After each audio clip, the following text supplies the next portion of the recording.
This channel does not promote any violent, harmful, or illegal activities. All content provided by this channel is meant for an educational purpose only.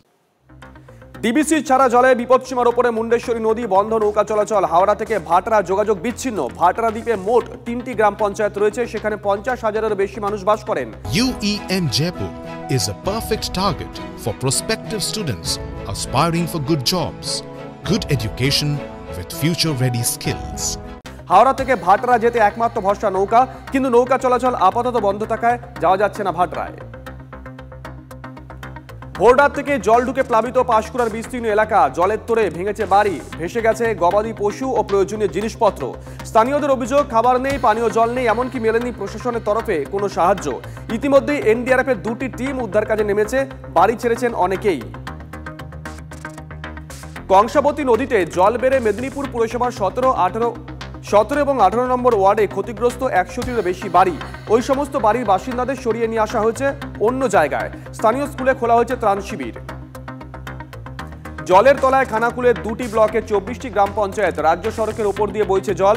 পুরসুরার 8টি এবং আরামবাগের 7টি গ্রাম পঞ্চায়েত ভেসে গেছে DBC জলে। লক্ষাধিক মানুষ বাড়ি ছেড়ে আশ্রয় নিয়েছেন উঁচু জায়গায়। পানীয় জলের নলকূপ জলের তলায়। এই অবস্থায় ত্রাণ নিয়ে বাড়ছে ক্ষোভ। ডুবেছে বাড়ি। গ্রামের প্রাথমিক বিদ্যালয়ে আশ্রয় ঘাটালের বীরসিংহ গ্রাম পঞ্চায়েতের 20টি পরিবারের। তাদের অভিযোগ, জল ঢুকে ভেসে গেছে গ্রাম, এখনো অনেকেই আটকে আছেন। অভিযোগ, প্রশাসনের তরফ থেকে কোনো ব্যবস্থা করা হয়নি, মেলেনি খাবার, যাতায়াতের নৌকা। বর্ধমানের বেচারহাট এবং মাঠপাড়ায় 50টির বেশি পরিবার জলবন্দী। কারো ঘরে 1 হাঁটু, কারো ঘরে আবার 1 কোমর জল। স্থানীয় বাসিন্দাদের দাবি, এর আগে কোনোদিনই তাদের পাড়ায় জল ঢোকেনি। অভিযোগ, জাতীয় সড়ক সম্প্রসারণের ফলে এখানে জল নিকাশি ব্যবস্থা বন্ধ হয়ে গেছে।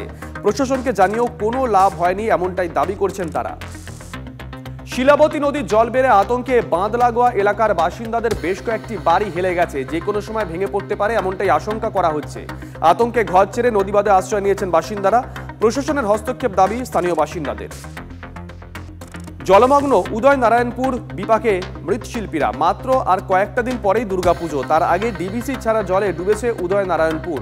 প্রতিমা তৈরির কাজ করা সম্ভব হচ্ছে না। সময় মতন কিভাবে পুজো কমিটিগুলোর হাতে প্রতিমা তুলে দেবেন, তাই নিয়ে চিন্তায় রয়েছেন মৃৎশিল্পীরা। দুর্গাপুর ব্যারাজ থেকে জল ছাড়ার পরিমাণ আরও কমিয়েছে রাজ্য সেচ দপ্তর। রাত 12টা থেকে 1,50,700 কিউসেক হারে জল ছাড়া হচ্ছে। ডিবিসির মাইথন থেকে ছাড়া হচ্ছে 25,000 কিউসেক হারে জল। পাঞ্চের থেকে জল ছাড়া হচ্ছে 80,000 কিউসেক হারে।